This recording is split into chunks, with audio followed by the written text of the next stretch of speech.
Alright, one thing I want to say before I start this review. This is an unpaid, unsponsored, unbiased review of this gaming chair by Ewin Racing.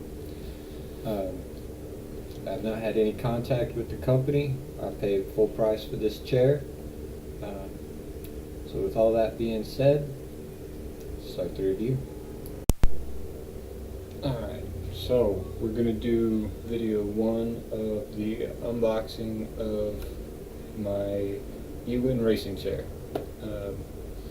First thing I noticed, difference between all the people who were basically bribed to do a review on this chair and my experience is it took 5 days for me to get my chair, whereas they say they only got theirs in 2 days. So already there's a difference between what they're getting and what I'm getting. So without further ado, you see no chair, let's go ahead and move this bad boy over here.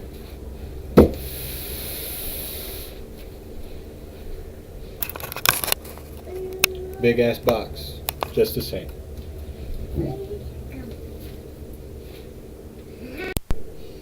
Alright, let's crack open this bad boy.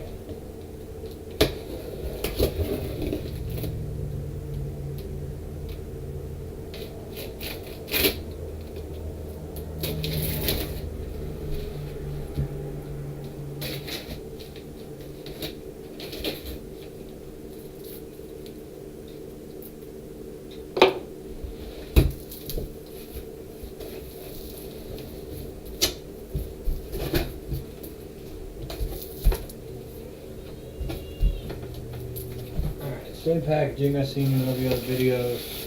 Aluminum base, wrapped up.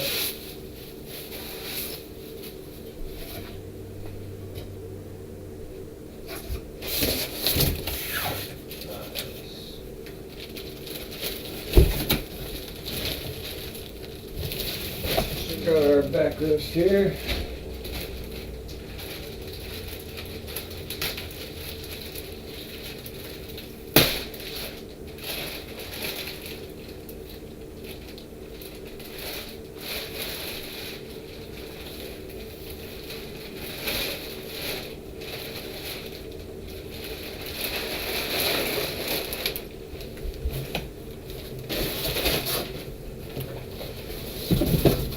Big box of goodies.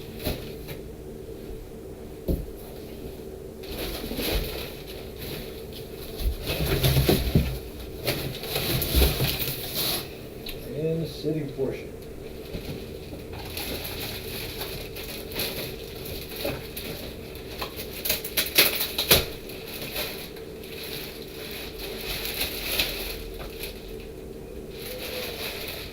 Alright.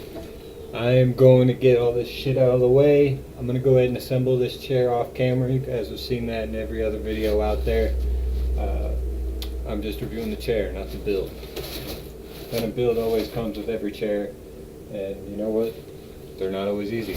So, without further ado, I'll see you in a minute. Alright, my first complaint during the build.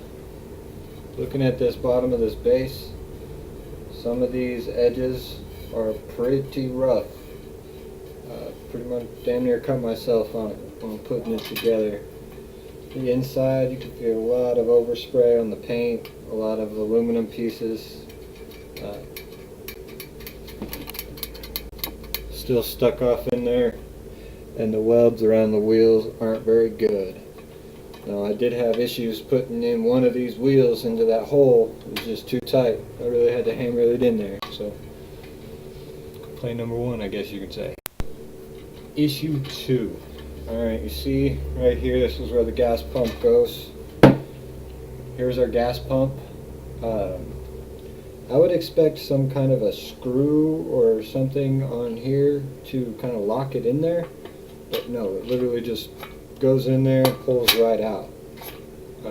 So if I tried to lift my chair up to set it over somewhere instead of rolling it, I'm just going to pull the top part of the chair right out of the base. Kind of an issue for me.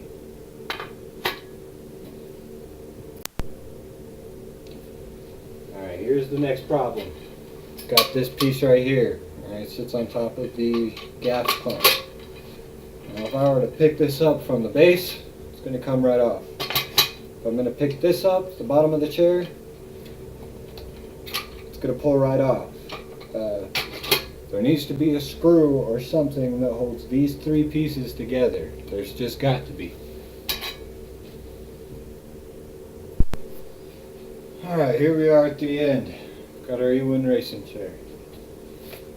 Now, like I mentioned before, all it takes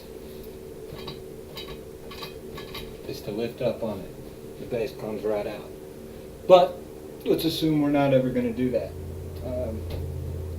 Everything else on it is pretty solid. There isn't as much padding right here as I would have expected, especially from all the videos that say that it was nothing but padding. I mean, I can feel the frame pretty much all the way around, but when you're sitting in the chair, you can't really feel it. Now, one thing, the foam that they use is really stiff. There's not a whole lot of bounce to it. It's kind of unfortunate, but I'm going to adjust it here, get it to where I like it.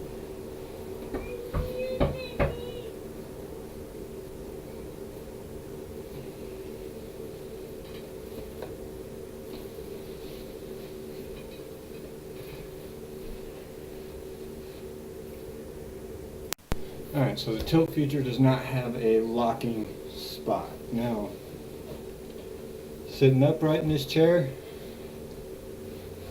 feels pretty good.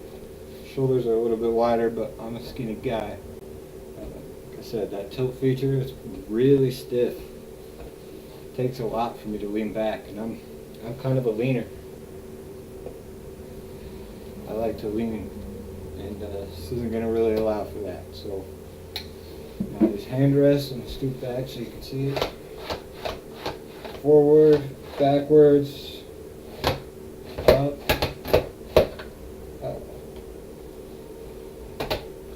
side to side. That's pretty cool.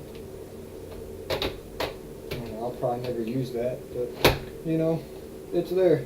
It's a possibility, so that is pretty cool.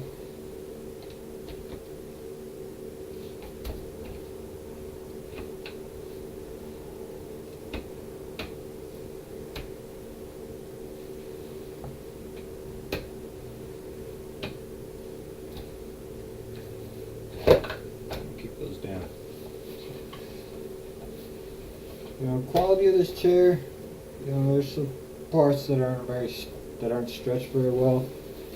Let me show you what I'm talking about here. Up here, you see it's kind of not even. I don't know. I guess it's hard to stretch on these rounded edges, but you know, overall, I like it. I think it's going to do the job nicely. Anyways, for my money, worth it. Pretty happy with it. I do think that there is some smaller details that could be worked out. Like I said, the base screws. My son's going to be climbing in this thing all the freaking time. I want to make sure that if it falls over, it's not going to fall apart. Other than that, I mean, it doesn't sit as low as I thought it would. I figured since it was, you know, height adjustable, this is as low as it gets. You know, and I'm way up here, and that's it's actually right at my keyboard, so I can't even pull my keyboard all the way up when I'm all the way up in this position. And even, I think I find the angle here. Even all the way down, I mean, I can hear my knees banging on the top of the desk. And I've got a little area down here that I like to keep my feet on, so it's going to be kind of weird to get used to at first. But these pillows feel great. They're in the perfect spots. The bottom one, lumbar, is adjustable, which is cool. I like being able to slide it up a little bit, have it more in the small of my back instead of right at the base. So yeah, if you're thinking about buying one of these, I would most definitely recommend this over a DX Racer. I also highly recommend it over a piece of section of couch. This is what I was using before, so this is a huge upgrade from that. pretty satisfied. This is my first real gaming chair, so I'm gonna play some games on it. See where it gets me. Thanks for watching.